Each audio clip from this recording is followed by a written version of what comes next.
6 years. 6 years since Imogen Thorne had let anyone watch her hands shake, and in all that time she had perfected exactly one sentence for the moment a stranger's eyes dropped to her legs. "Forgive the chair. I don't stand for guests anymore." She said it the way other people said good morning. Automatic, pleasant, closed. It bought her 3 seconds before the pity arrived, and 3 seconds was usually enough to file a person away and never think of them again. Then came a wet Tuesday in October, the kind of Halifax morning where the fog sits on the harbor until noon, and a man named Griffin Doyle tracked salt and sawdust across her marble with a 7-year-old girl gripping the back pocket of his jeans, and he never once looked at the chair. He got down on one knee instead, ran a thumb along a seam in her foyer floor, and said 11 quiet words that made the coldest woman on the Northwest Arm forget how to breathe.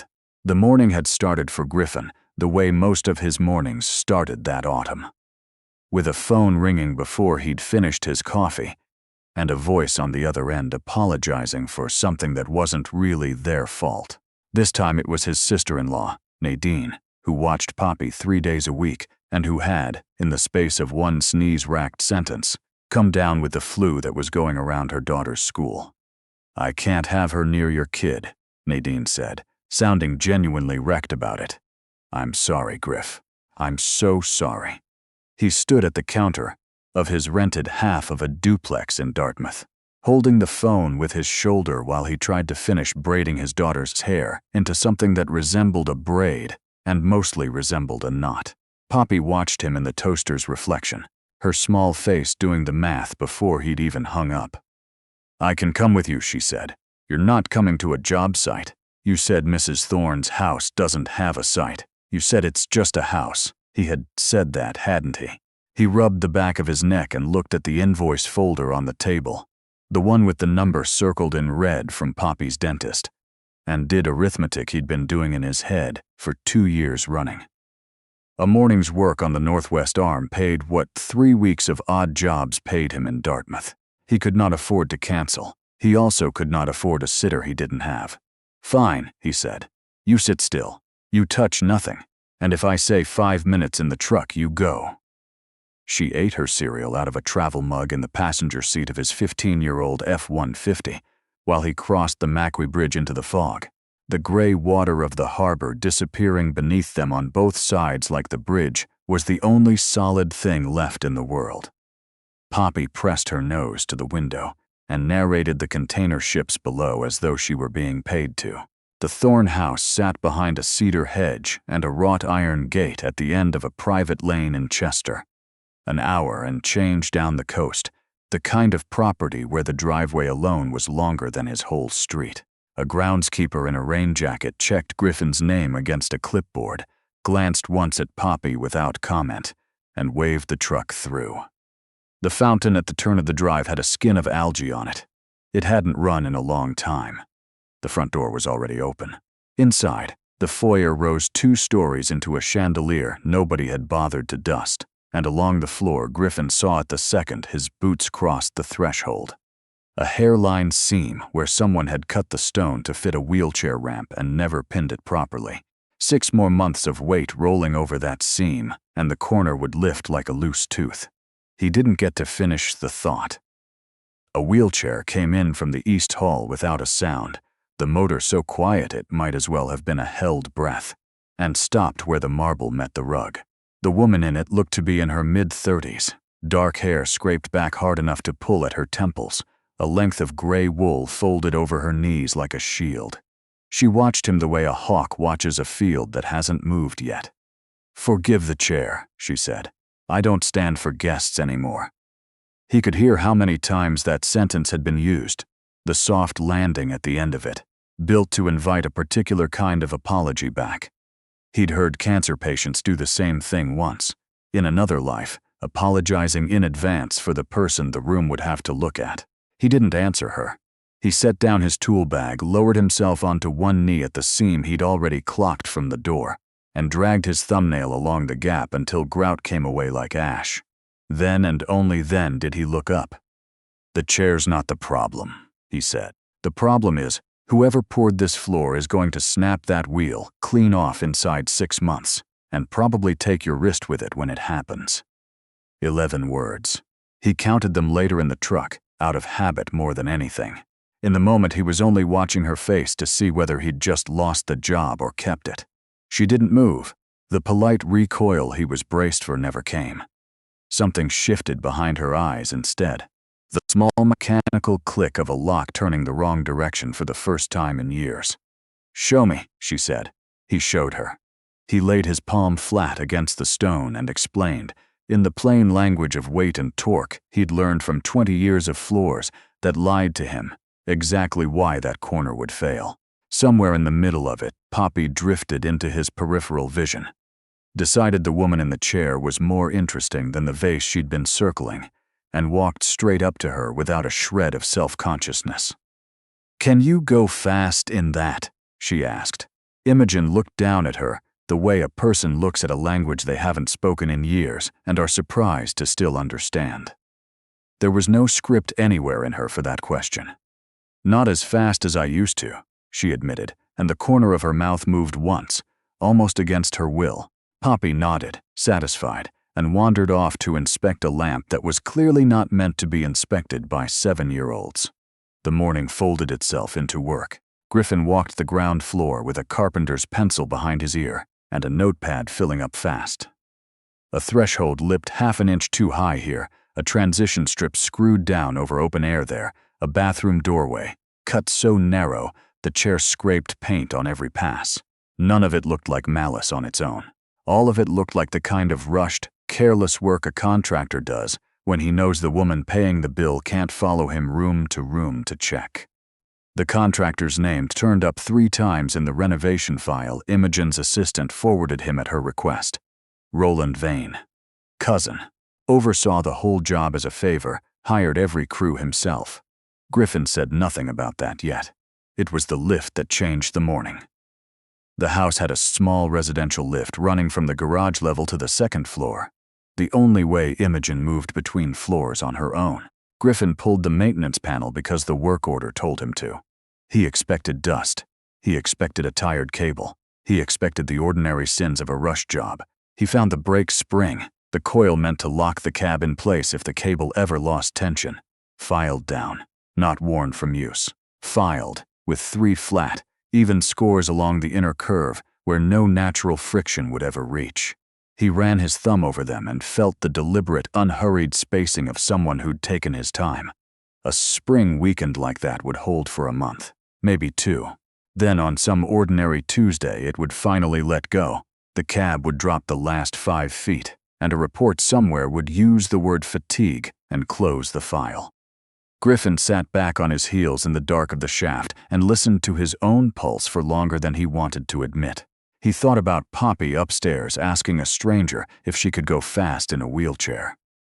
He thought about the dentist's bill circled in red on his kitchen table. He thought about a man named Roland who had hired the crew, specified the parts, and walked this house with a tape measure and a smile. He could close the panel, finish the contract, take the check at the end of the week, and never come back to Chester. And the woman upstairs would die in 3 weeks or 8, and he'd read about it in the paper and tell himself he hadn't really known. He shut the panel. He climbed the service stairs. He found Imogen in a glass-walled study looking out at the water, and he closed the door behind him before he said a word. "I need to show you something," he said. "And after I show you, you're going to want to call the police. I'm asking you not to." "Not yet." She set down her pen. "Sit down, Mr. Doyle." He didn't sit. He told her, flat and plain, exactly what had been done to her lift and what it had been built to do. He used the word filed. He used the word deliberate. He watched her hands. One tightened once on the arm of the chair, tendons rising then let go. "Who would have had access?" she asked. "Your cousin's crew. Anyone he sent, Roland. His name's on the work orders 3 times. She was quiet a long moment, eyes on the harbor past the glass. When she spoke again, her voice hadn't broken. It had narrowed, the way a blade narrows under a stone. "Mr. Doyle, are you the kind of man who finishes what he starts?" It wasn't really a question. He thought of his daughter, somewhere in this house, asking strangers if they could go fast. Yes, "Ma'am." "Then close the door behind you when you leave this room," she said, "and tell no one, what you just told me. We have a great deal of work to do before tonight." That was the moment Griffin understood. The woman in the chair hadn't asked to be rescued. She'd asked for an ally. The door clicked shut behind him, and the whole shape of the day changed. Imogen didn't move from the desk for a while. Then she turned the chair on its axis with one push of her palm and rolled to a walnut cabinet on the far wall. Drawing out a slim folder bound in green linen, she slid a single sheet of letterhead across the desk toward him. He read it twice.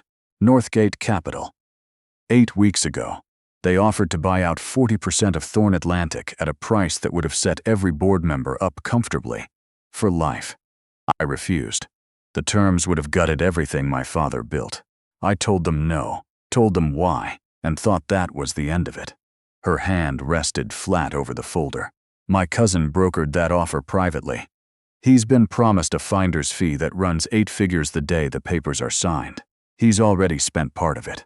I have the card statements. Griffin felt the temperature of the room drop a degree at a time as the shape of it settled into place. "He doesn't want you gone," he said. "He wants you gone before the next signing window. The window opens in 12 days. And the lift was meant to close on a morning when I'm alone in this house, a Tuesday, when the housekeeper takes her mother to dialysis. He knows my week better than I do. He helped my father plan this house. Then we call the RCMP right now, because the man who chairs the local police services board sat at the head table at Roland's wedding," she said. "Because 2 of my cousin's largest creditors serve on that same board. Because any evidence found in a house his crew wired top to bottom will find its way to the wrong desk and vanish inside an hour." She held his eyes. "I am not paranoid, Mr. Doyle.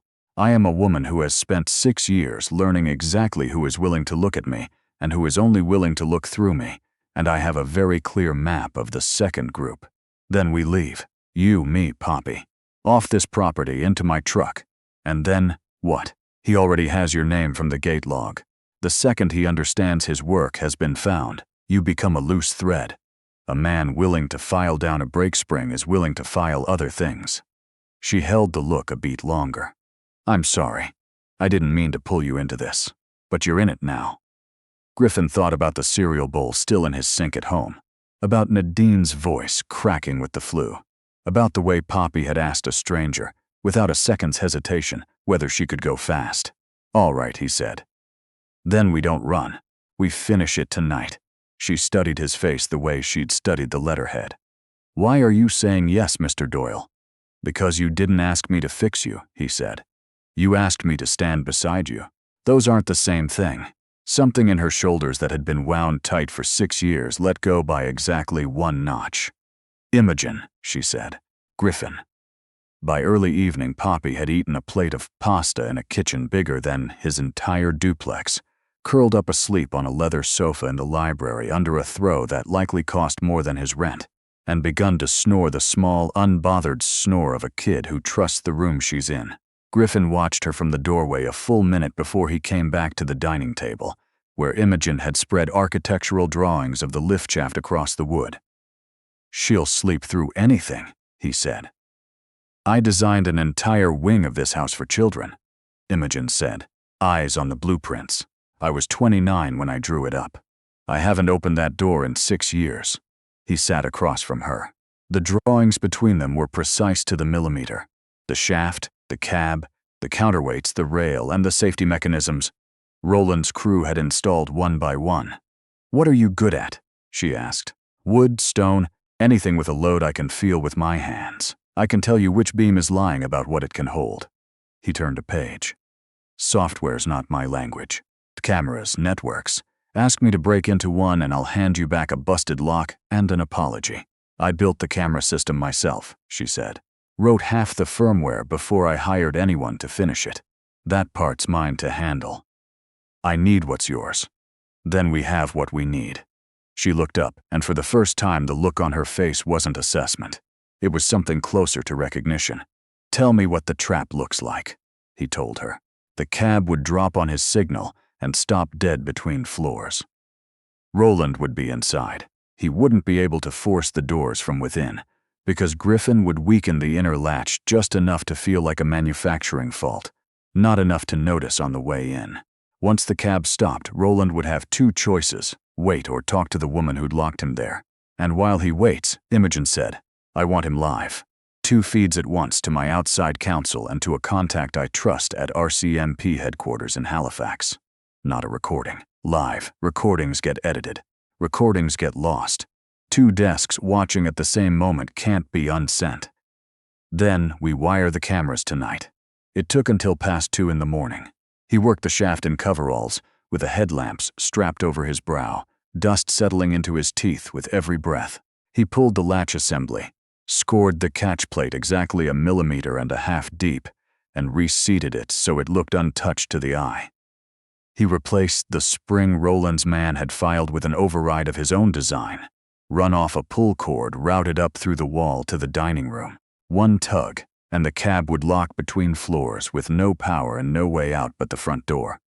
Imogen worked the network side from the table, laptop and tablet lit up in front of her, focus so complete the room seemed to go quiet around her. She rerouted the house feed through a private channel she'd built years earlier for board calls that couldn't afford to leak.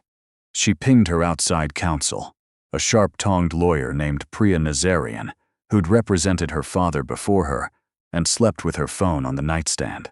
She pinged a contact at RCMP Division who owed her father a debt he'd never quite been able to repay in his lifetime. She gave neither of them a reason, just a time. 5:40 in the morning. The house had the particular dark that comes with too much square footage and not enough people in it. Griffin came back into the dining room with grease under his nails and dust in his hair, and Imogen slid a glass of water across the table without looking up. He drank it. He sat. "You haven't asked me," she said, "how I ended up in this chair." "You haven't asked me," he said, "how I ended up alone with a 7-year-old. She allowed herself half a smile. "6 years ago," she said, eyes on the black glass of the window rather than on him. "I was driving back from a board dinner in a storm I had no business driving in. There was a transport truck. There was black ice on the causeway. There was a guardrail. And then there was a hospital. And then there was a very long white room. And the surgeon used the words complete injury at the 11th thoracic vertebra. I lost everything below my ribs. I didn't lose my mind and I didn't lose the company. I told myself for a week that those were the only 2 things that mattered." Her hand turned a pen over once on the table. "My father drove down from Halifax every day for 2 weeks. He couldn't sit with me more than 10 minutes at a stretch. He'd built his whole life on the idea that he could fix anything, and he couldn't fix me. 3 weeks after the accident he went home, sat down in his study, and his heart just stopped. They called it grief on the certificate, because there's no proper code for it. He listened without saying anything. I built this house," she said, "so no one would ever have to walk into a room, look at me, and let me watch them fail at hiding it. And then I stopped leaving it. My kid doesn't see any of that in you," Griffin said. "She sees the lady with the cool wheelchair." The corner of Imogen's mouth lifted, then lifted again, and then she did scumming he suspected she hadn't done in longer than she'd admit. She laughed. One tired, surprised, entirely real sound. "Mr. Doyle," she said. Griffin, go sleep on the chaise next to your daughter for 2 hours. I'll wake you when it's time." He did. He slept badly. He woke clean. At 5:40, Imogen made the call. Her voice on the line was a perfect copy of the one she'd used in the foyer the morning before, soft, faintly apologetic, faintly small. She told her cousin the lift had stalled between floors, with her inside it. That she'd been trapped nearly 40 minutes and couldn't reach the housekeeper. That she didn't want to call emergency services, because the press was already circling something else, and she couldn't afford another headline. That she needed family. That she said, simply, "Please." Griffin listened from the dining room, hands flat on the table, and watched her become a woman he didn't recognize for 90 seconds before she set the phone down and was entirely herself again. "He's coming," she said. "Alone, he says. He won't be. He can't afford to share what happens next with anyone." "How long?" 25 minutes. He keeps a car at his condo on the waterfront. It took him 22. A gray sedan pulled up to the front door at 6:02. Imogen had unlocked the entry from her tablet a minute earlier. The easiest bait of the whole morning. A door left open for family. Roland Vane stepped out carrying a leather tool roll, the kind a man carries when he wants to look useful in front of a frightened cousin. He was tall, narrow through the shoulders, dressed in the soft, dark wool of someone who hadn't done a day of physical work in a decade. His hair was the same color as hers. His mouth wasn't. He crossed the unlocked threshold at a fast walk, calling her name up the foyer, and Imogen's voice came back to him through the speaker wired into the shaft. "Down here. I'm stuck in the cab. I can't get the door." He came down the service hall fast, tool roll swinging, soft-soled shoes silent on the marble. He found the cab stopped between floors, door open just enough to reveal a wheelchair silhouette. Griffin had borrowed from a storage room and dressed with a folded blanket. Roland set down the roll and stepped into the cab. Griffin pulled the cord. The door slammed. The lock caught. The cab dropped 6 inches and stopped hard on the override, and a small red light on the interior panel, one Imogen had wired in an hour earlier, began to glow. Roland pulled at the inner door once, twice, then stopped. "Imogen, this isn't funny." "I know it isn't," she said into the microphone on the dining table, her voice carrying clean through the intercom. "Roland, I want you to look up at the camera in the corner." "What camera?" "The one you didn't know I installed last spring. Look up." He looked up. "There are 2 people watching this feed right now," she said. "One is my outside counsel. The other is an officer with H Division. They've been on this line for 30 seconds and they'll stay on it until someone in uniform is standing at the front door. I'd like you to use the time between now and then to tell me exactly what Northgate paid you." A long silence traveled up the shaft.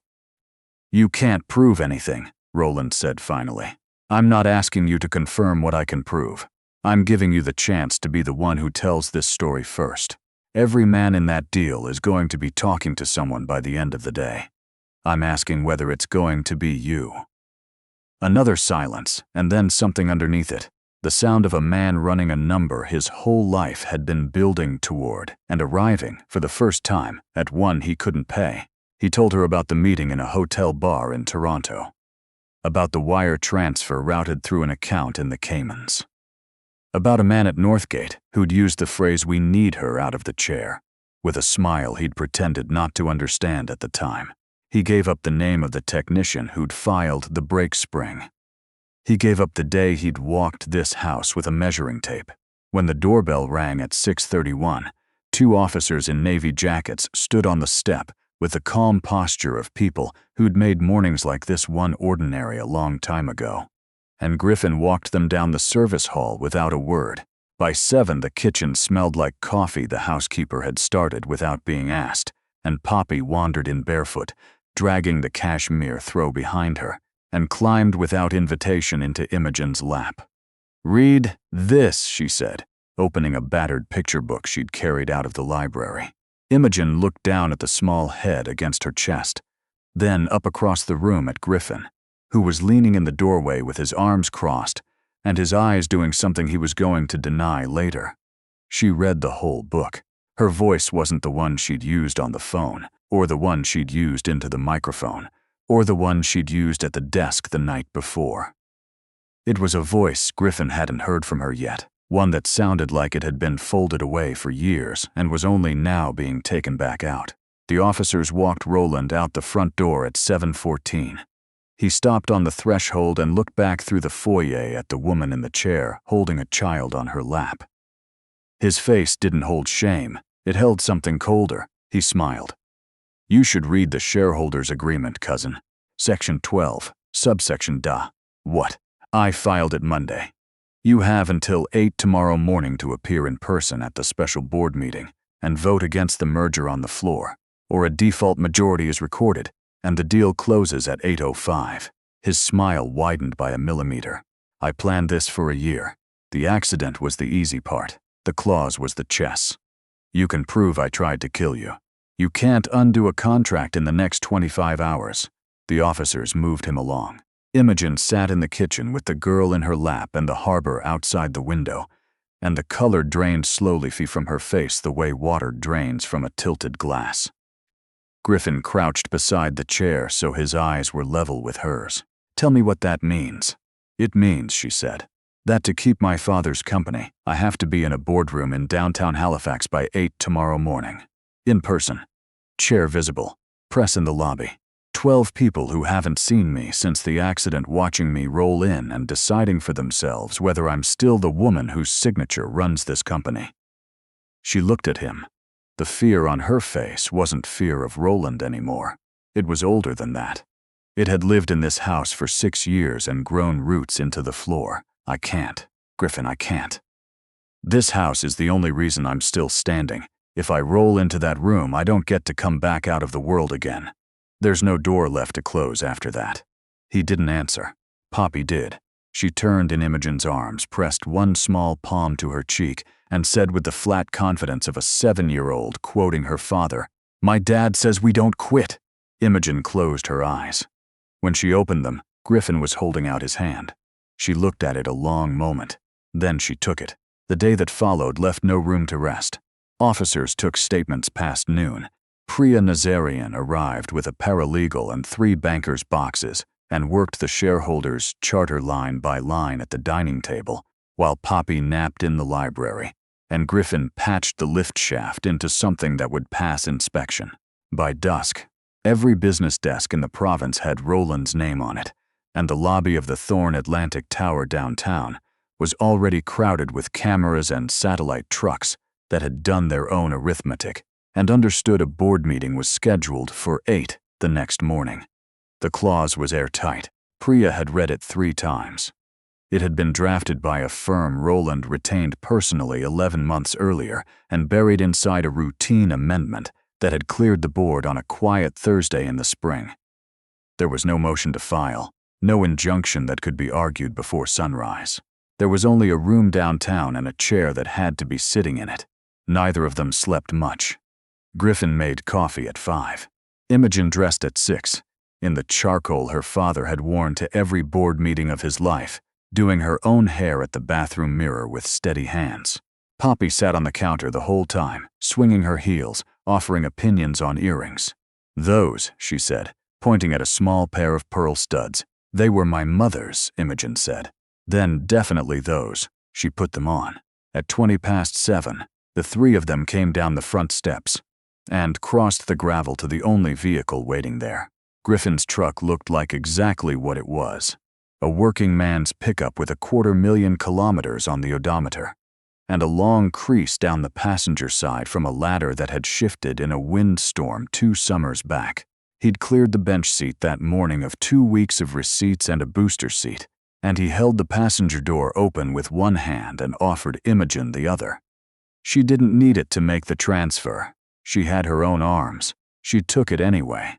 The chair folded into the truck bed under a blue tarp he'd used the previous fall to haul cedar shakes. Poppy climbed into the narrow rear bench and buckled herself in without being asked. Griffin closed Imogen's door, walked around the hood, and for one strange second the harbor behind the house, and the woman in his passenger seat, and the truck under his hands all sat inside the same frame. And he understood he was about to drive a woman worth more than the whole street he lived on into the fight of her life, in a vehicle that had hauled drywall 2 years earlier. The rain had started by the time they crossed onto the peninsula. It was the soft, indifferent rain Halifax mornings specialize in. The kind that has no particular opinion about what's happening inside the buildings it falls on. The Thorn Tower rose out of the gray at the harbor end of Barrington Street, the family name cut into the stone above the entrance, and the curb in front of it was already lined with cameras that had been camped there since the night before. Griffin pulled into the loading zone. A doorman in a long coat stepped forward to wave him off and stopped where he stood the moment he saw the woman in the passenger seat. He didn't rush. He set the brake, stepped out into the rain, walked around to the bed of the truck, and folded back the tarp. He lifted the chair down and rolled it to her door. Cameras started firing the second the wheels touched pavement. He didn't turn his head. He opened her door, held the chair steady against the curb, and she moved into it the way she'd moved into it 10,000 times over 6 years. With the practiced grace of a person who'd stopped apologizing for the choreography a long time ago in private, and was choosing, right now, to stop apologizing for it in public too. Poppy scrambled out of the back seat and pressed herself against her father's leg, watching the cameras with the flat, unimpressed stare of a kid who had no idea she was about to be on the front page of a regional paper. The doorman found his voice. "Miss Thorne, there's. We received a note from the board this morning. I have instructions." "I know what your instructions are," Imogen said, not loudly, though it carried anyway. "Step aside, please." He didn't.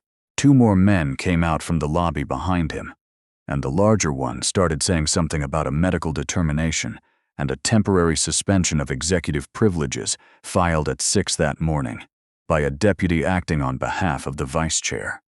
Griffin didn't raise his voice. He didn't raise a hand. He simply walked up beside the chair, planted himself between the men and the woman, and stood there. He wasn't a tall man, but he'd carried beams on his shoulders for 2 decades, and the second man registered the particular weight of him in a way the first hadn't, and the line of bodies loosened by exactly the width of one wheelchair. "Thank you," Imogen said to no one in particular, and rolled forward. The elevator at the back of the lobby was the largest in the building. The operator, a wiry older man named Alistair, who'd worked the tower since her father broke ground on it, looked at her once and his eyes filled before he said a word. "Top floor, Miss Thorne," he said, and pressed the button without being asked. Then he crouched to Poppy's height and held out his hand. "I'll keep her at the desk. She'll be safe with me." Poppy looked up at her father. Griffin nodded. She took the old man's hand. 60 floors took 39 seconds. The boardroom sat at the end of a hall, lined with portraits of 3 generations of the family. The doors were oak, and they were open. 12 people sat around the long table inside, and 11 of them turned their heads when she rolled in. The 12th, a woman in her late 60s with steel gray hair pinned tight at the nape, kept her eyes on the legal pad in front of her for 2 full beats before lifting them. Griffin stopped at the threshold. He had no place at that table and knew it, but Imogen reached back without looking and brushed 2 fingers against his wrist, and he understood. He took a chair against the wall the way a clerk might, folded his hands, and stayed. Imogen rolled to the head of the table and turned to face all 12 at once. "Good morning," she said. "I apologize for the delay." A man halfway down the table opened his mouth and was stopped by the smallest lift of her hand. "Before anyone speaks, I'd like the chair to have the floor, if the chair will grant it." The woman with steel gray hair looked at her over the rim of her glasses. Her name was Rosalind Faulkner. She'd sat on the board for 24 years. She'd carried Imogen's father's casket. The chair recognizes Miss Thorne. Imogen didn't open the folder in her lap, didn't turn on the screen at the end of the room. She had the evidence, the wire records, the technician's statement, the audio of her cousin's confession inside the cab of an elevator, and she would set every piece of it on the table before the meeting ended. But she didn't start there. "I understand a motion is on the floor this morning to declare me unfit," she said. "The grounds, as I've been told them, are physical and psychological. Let me address the physical one first, because it's the simpler of the 2. She let her eyes travel the length of the table. "I've been in this chair for 6 years. In those 6 years, this company's market capitalization has more than doubled. We've opened 3 new terminals along the Atlantic corridor. We've brought better than 800 jobs to this province. None of that was done by my legs. It was done by the same mind that's sitting in front of you now." She let the room hold it a beat. The psychological grounds are harder because they're not entirely wrong. Her hand rested flat on the arm of the chair. "I've spent 6 years inside one house. I've refused to be photographed because I couldn't stand for it. I let a story circulate that the chair of this company had become a recluse because a recluse was an easier picture to believe than a woman in a wheelchair, and I preferred the easier picture. That was my mistake, nobody else's. And it's the mistake that let a man in this family believe he could remove me from a room I built without anyone noticing the cost." Rosalind Faulkner set down her pen. She looked at Imogen over her glasses with the long, careful look of a woman who'd known her since she was 9 years old. "Miss Thorne," she said, "this company needs a strong face at the front of it. Are you certain you're still it?" It was the question Imogen had been waiting 6 years for someone to ask her out loud. "I hid for 6 years," she said, "because I believed this chair made me a liability. Yesterday a handyman and his 7-year-old daughter taught me otherwise." "I'm not asking you to vote for the woman in the wheelchair, Rosalind. I'm asking you to vote for the woman who showed up this morning." Her eyes found Griffin's against the wall for the smallest fraction of a second. The room went very quiet. Rosalind Faulkner removed her glasses, folded them, and set them on the pad. She turned to the secretary at the corner of the room. "Call the vote." It went 8-4. By 9:15, the merger was dead. By 10, the 4 directors who'd voted to remove her were drafting their resignations. By noon, Roland, the technician, and a man at Northgate named Callum Pearce had all been formally charged, and the family name over the door of the tower belonged again, without qualification, to the woman who'd rolled through the front entrance at 7:41 that morning, while a doorman apologized and a country's worth of cameras watched her do it. 3 weeks later, a different sort of morning arrived. The house in Chester was no longer a fortress. The fountain at the turn of the drive ran for the first time in 6 years. Half the foyer had been pulled up and repowered with a softer stone that wouldn't lift at the edges. Drawings for a renovation of the east wing, the wing Imogen had designed at 29 and never once opened, sat unrolled on the kitchen island. She didn't call Griffin down to a glass office to make the offer. She drove herself, in a car she hadn't driven in 6 years, out to a duplex in Dartmouth, and rang the bell, and sat at his kitchen table with a chipped mug of coffee, while she told him she wanted his hands on every Thorne Atlantic property from Yarmouth to St. John's. 160 buildings. Real accessibility this time, designed by a man who read a load-bearing wall the way other people read scripture. "And tell Poppy," she said on her way out, "that I redesigned the lift. The new one goes fast." Poppy, who had been listening from the hallway the entire time, came around the corner at a dead run. The last picture was the simplest one. The new lift climbed slowly through the center of the house, glass on 3 sides, the harbor unfolding beneath it as it rose. Poppy sat in Imogen's lap with both small hands pressed flat against the glass, naming every gull she could see on the water. Griffin stood beside the chair with one hand resting, light as breath, on its back. For the first time in 6 years, the woman in the chair wasn't inside a fortress. She was on her way home,